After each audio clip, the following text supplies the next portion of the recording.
السلام علیکم، کیسے ہیں آپ سب؟ امید ہے کہ آپ سب خیریت سے ہوں گے۔ اللہ پاک آپ سب کو اپنے حفظ امان میں رکھے، آمین۔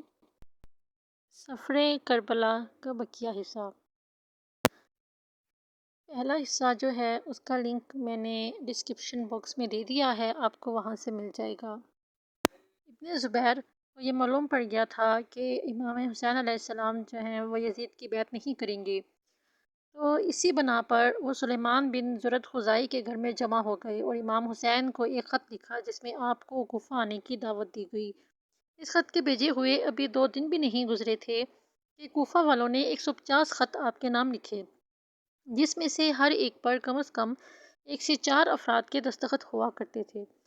اس کے 2 دن بعد اور خط امام حسین علیہ السلام کے نام بھیجے گئے۔ ان تمام خطوط میں امام حسین علیہ السلام کو کوفہ آنے کی دعوت دی گئی تھی۔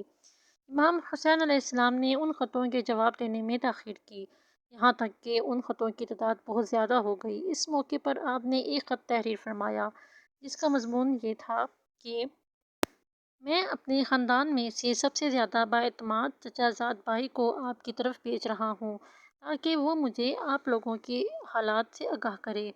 اگر اس نے مجھے یہ خبر دی کہ آپ لوگ وہی ہو جنہوں نے مجھے خطوط میں لکھے ہیں تو میں آپ کے یہاں آؤں گا۔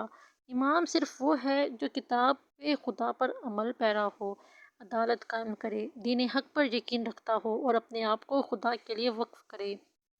اس کے بعد امام نے کوفیوں کے نام ایک خط دے کر اپنے چچا زاد بھائی مسلم بن عقیل کو عراق روانہ کیا تاکہ وہاں کے حالات کا جائزہ لے اور آپ کو حالات سے آگاہ کرے۔ مسلم 15 رمضان کو خفیہ طور پر مکہ سے نکلے اور 5 شوال المکرم کو کوفہ پہنچ کر مختار بن ابی عبیدہ تقوی کے گھر قیام پذیر ہوئے۔ مسلم بن عقیل کی کوفہ پہنچنے کی اطلاع ملتے ہی شیعان کوفہ ان کے پاس آنے لگے۔ مسلم انہیں امام کی تحریر سے آگاہ کرتے اور ان سے امام حسین علیہ السلام کے لیے بیعت لینا شروع کیا۔ یوں کئی روایات میں 12,000 کا ذکر ہے، کسی میں 18,000 اور کسی میں 30,000 سے زیادہ لوگوں نے مسلم کے ہاتھ پر امام حسین علیہ السلام کی بیعت کی اور آپ علیہ السلام کا ساتھ دینے کا وعدہ دیا۔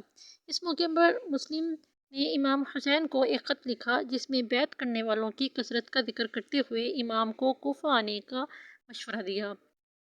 جب یزید کو کوفہ والوں کی امام حسین علیہ السلام کی بیعت اور نعمان بن بشیر جو اس وقت کوفے کا گورنر تھا کہ ان کے ساتھ نرم برتاؤ کا پتہ چلا تو اس نے عبید اللہ بن زیاد کو جو اس وقت بصرہ کا گورنر تھا کوفہ کی گورنری پر منصوب کیا۔ ابن زیاد کوفہ آنے کے بعد امام حسین علیہ السلام کی بیعت کرنے والوں کی تلاش اور قبائلی سرداروں کو ڈرانا دھمکانا شروع کیا۔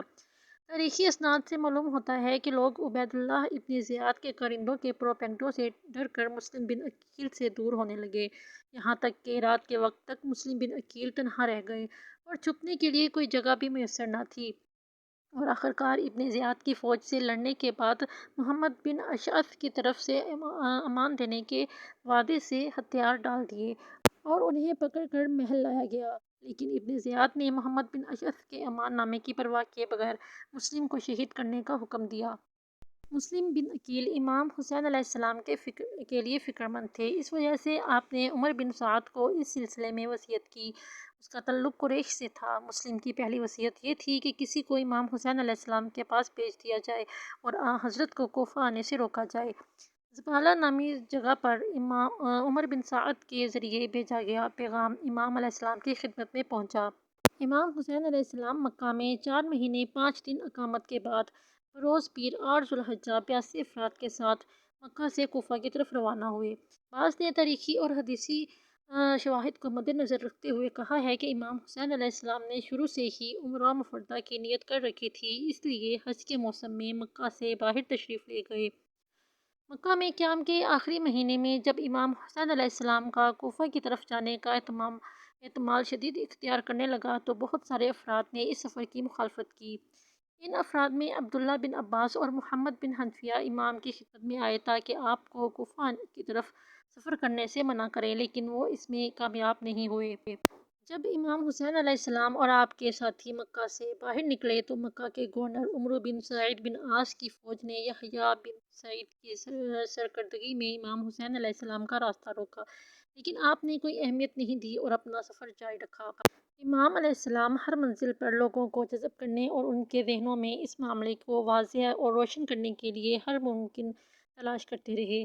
نمونے کے طور پر یہ کہ ذات عرق نامی جگہ پر بشر بن غالب ازدی نامی ایک شخص امام کی خدمت میں پہنچ کر کوفہ کے حالات کی نزاکت کی اطلاع دی۔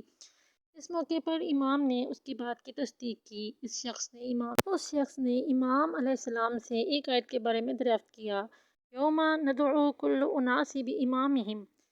اس کے بارے میں سوال کیا تو آپ نے فرمایا، امام دو طرح کے ہوتے ہیں، ایک وہ جو لوگوں کی ہدایت کرتا ہے، جبکہ دوسرا وہ جو لوگوں کو ضلالت اور گمراہی کی طرف لے جاتا ہے۔ جو ہدایت کے امام کی پیروی کرتا ہے وہ بہشت میں جائیں گے، جبکہ جو شخص ضلالت کے امام کی پیروی کرے گا وہ جہنم میں داخل ہوگا۔ بشر بن غالب اس وقت تو امام کا ساتھ نہیں دیا، لیکن بعد میں امام حسین علیہ السلام کی قبر مبارک پر گریہ کرتے دیکھا جاتا تھا اور امام کی نصرت اور مدد نہ کرنے پر پشیمانی کا اظہار کرتا رہتا تھا۔ اس طرح سالبیہ نامی جگہ پر ابو ہریرہ ازدی نامی شخص نے امام کی خدمت میں آ کر اس سفر کی وجہ دریافت کی تو امام نے فرمایا، بنی امیہ نے میری جائیداد لے لی، اس پر میں نے صبر کیا، مجھے گالی دی گئی، میں نے صبر کیا، میرے خون کے در پہ ہوا تو میں نے فرار اختیار کی۔ اے ابو ہریرہ، جان لو کہ میں ایک باغی اور سرکش گروہ کے ہاتھوں مارا جاؤں گا اور خدا ذلت و رسوائی کا لباس انہیں پہنائے گا اور ایک تیز دھار تلوار ان پر مسلط ہوگی جو ان کو ذلیل و رسوا کرے گی۔ روایات میں ہے کہ جب امام بطر الرمہ نامی جگہ پر پہنچے تو کوفیوں کو خط لکھا اور انہیں کوفہ کی طرف اپنی روانگی کی اطلاع دی۔ امام نے خط قیس بن مسہر سے راوی کو دیا۔ قیس جب قادسیہ پہنچے تو ابن زیاد کے سپاہیوں نے ان کا راستہ روک کر ان کی جامع تلاشی لینا چاہا۔ اس موقع پر قیس نے مجبور ہو کر امام علیہ السلام کا خط پھاڑ دیا تاکہ دشمن اس کے مضمون سے باخبر نہ ہو سکے۔ جب قیس کو گرفتار کر کے ابن زیاد کے پاس لے جایا گیا تو اس نے غضبناک ہو کر چلاتے ہوئے کہا، خدا کی قسم تمہیں ہرگز نہیں چھوڑوں گا مگر یہ کہ ان افراد کا نام بتا دو جنہیں حسین بن علی نے خط لکھا تھا، یا یہ کہ ممبر پر جا کر حسین اور ان کے باپ کو برا بھلا کہو، اسی صورت میں تمہیں رہا کروں گا ورنہ تمہیں مار دوں گا۔